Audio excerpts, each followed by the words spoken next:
Boys and girls, ladies and gents, welcome to a brand new season of Diamond Duos. I'm super excited to show you guys finally what I've been working on for so long. I've done a lot of improvements this season, everything I've stepped up a notch. There's going to be no more documents, not going to be no more reading to static screens, there'll be much more animations, and even going to be some slow-mo. We're also going to focus more on just the combo and not the full game. So for those who want to see the full game, sorry, but I have a full season of season 1 if you want to see play. You can also see my Twitch. The links are at the end of this video.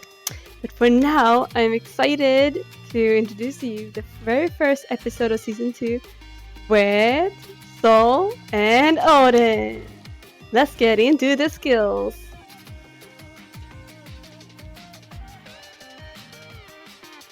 So, skill time. Here we're looking at Sol in the jungle practice. We're gonna mess up some camps here and demo her stuff. Unstable Manifestation is the name of her passive. It's basically a buff giving magical power and attack speed to her as she assembles heat. And she assembles heat by shooting with her basics or using any of her skills. Heat goes away with time, so she has to keep doing stuff simply to keep it up and keep her buff up. If she has full heat, she gets a lot of damage. Every basic attack is going to give her 5% heat, and the skill ranges between giving her like between 10 and 80 or so. Her first skill is called Radiance. It's a fire ring around her that does dot damage to anyone who is inside of it. It stops, of course, when they step out of it. It also gives her a little bit of heal. The heal is not much in the beginning, but it comes more late game as this skill scales up. Also, damage is not huge, but it's a great utility skill. It's a great sustain skill to have in lane.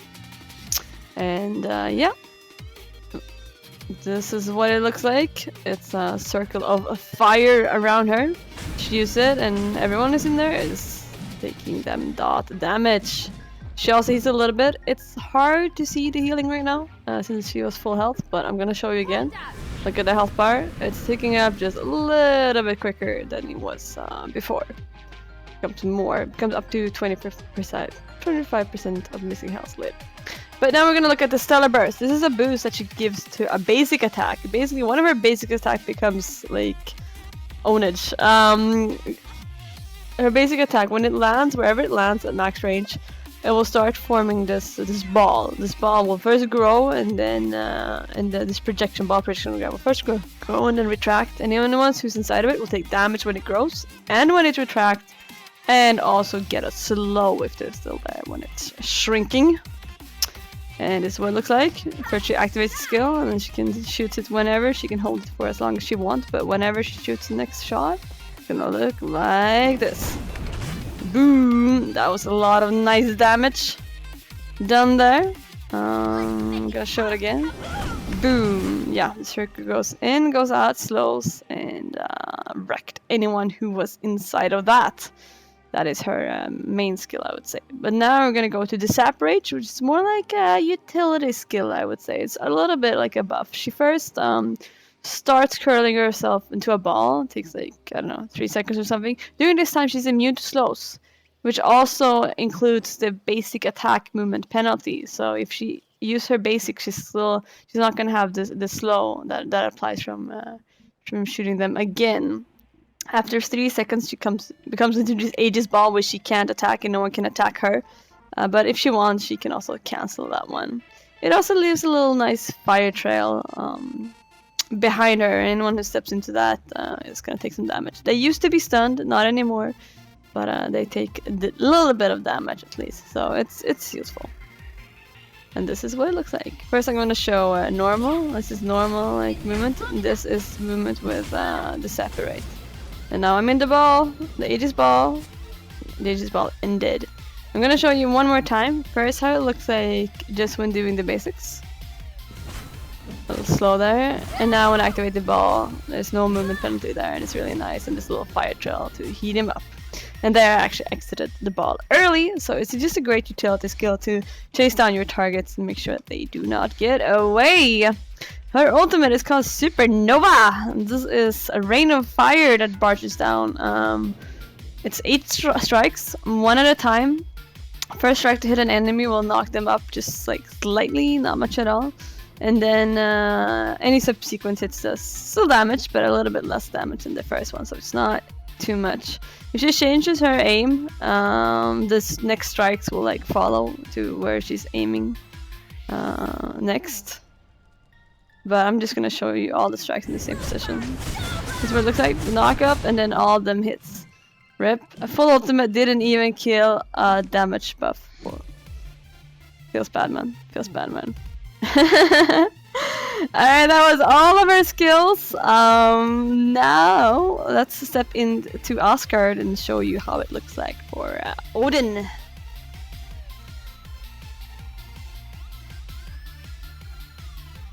Alright, so it's Odin time! Allfather is the name of his passive. Whenever someone dies inside of his ultimate, he will get extra power permanently. Sweet! His first active skill is called Lounge. It's a jump, or would I say a dunk? He jumps a location and deals some nice damage, almost as much as his solo ult. What's up with that? This is what it looks like, and boom, baby! There we go. Easy peasy. His second active skill is called Raven Shot. It's a shield that will soak some damage up. It is only temporary. It explodes after a while, at which whatever health this shield still has that has not been soaked up will explode and do damage to all them enemies. If it hasn't been touched, it's some additional extra damage. It also has that thing with Lounge here that if you use the ravens and you dunk them, the shield's gonna explode on impact. And first we're gonna look at the shield, just as it is. There you go. Soaks up all that damage, loses its own health. Boom. That's a nice half of the HP of the smaller minis here. And now we combo! Boom! Yeah, there shall be no minions. So, that's it. Easy peasy. Alright, so we're moving on to his third skill, Gunner's Smite. This is just him like throwing his spear around him and hitting everyone twice and slowing them in the process. Pretty big slow too. And this is what it looks like. Doesn't do that much damage, but it's an AoE. Pretty nice range around him, so the slow is the thing here. There's some good kill. Some good way to stop enemies from escaping. Ring of Spears is the name of his ultimate. The one we mentioned with his passive. It's a prison. He puts up a prison around the enemies. They cannot reach out. They can try and shoot you through the prison bars, but they can't walk out of them unless they have relics and items, but never mind that one. But Odin can, and his teammates can walk in and out as they please. Inside of it, Odin may not be rooted or sold or anything like that. This is what it looks like. Gonna hit this guy so he's angry. Putting up there in prison, walking out, and you stuck. I actually walked out a little bit too much here. This guy actually gave up on me, but as you guys could see in the beginning there, he could not get out of that little prison. Alright guys, that was Odin. That's all you need to know. Let's move on to how these skills work together in the combo.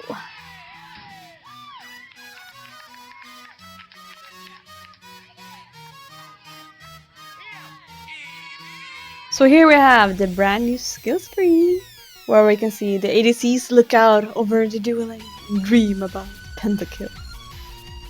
We're looking at Odin and Sol here. Odin begins this chain of skills, also called combo, by activating his ravens. And as you might guess, yes, he's going to dunk them. So first he puts that shield, and then he launches, preferably at the enemy ADC, and does a lot of damage from those two. He then uses his Ring of Spears, his ultimate, to imprison them.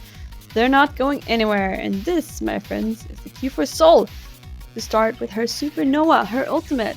She will have this rain down on the enemies inside of the ring. You keep that aim on wherever they're trying to walk inside of there. She then, it's then Odin's time to follow up with Gunner's Smite, which does damage twice, a little bit of damage on the people in the ring, but most of all it slows them, so they're not going anywhere. Sol uses her Stellar Burst, meanwhile, to boost her basic attack into this big cloud of fire that expands and does damage, and then retracts and does some more damage and applies a slow to them. Then, since they're now like dual slowed from the Gunner's Smite and the Stellar Burst, she now goes to them and uses her Radiance, which is her like sea of fire dot that she will put underneath them, so they will take damage every second. As to finish it off, the prison doesn't last forever, you know, they get freed eventually from the Ring of Spears. Sol activates her to separate. It both leaves a fire trail that they walk on and take a little bit of damage, but most of all, it gives her the Fatalis functionality, where she doesn't get any attack debuff, and she can actually keep attacking the enemies and keep that distance to them. Very, very useful. So guys, that's how the skills link together. Are you hyped? I said, are you hyped? Well, I am hyped, so let's look how this looks like live.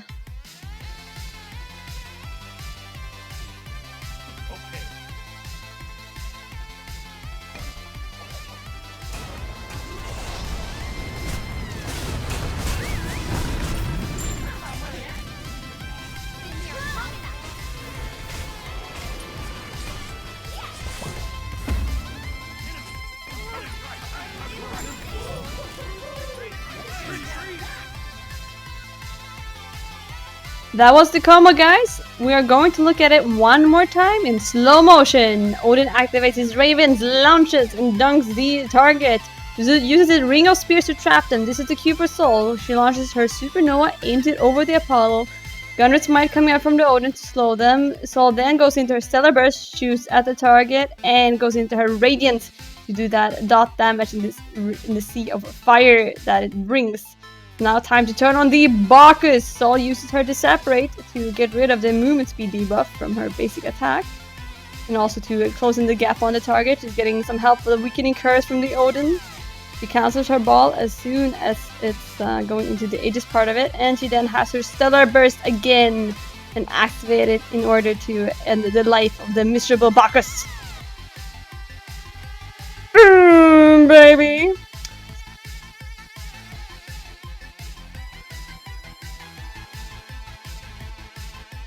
That was the combo, guys, and that was also it for the first episode of Season 2 of Diamond Duos. I hope you guys liked the new format. Please let me know in the comments below, or tweet at me, or write me on my Facebook and tell me exactly what was kick-ass and what can be done even better. Also, if you have any wish for what combo to drop next time, just let me know. Be sure to follow me on my social channels to see when the next episode is out. You can see links just on the next screen, and I'll see you in the next episode.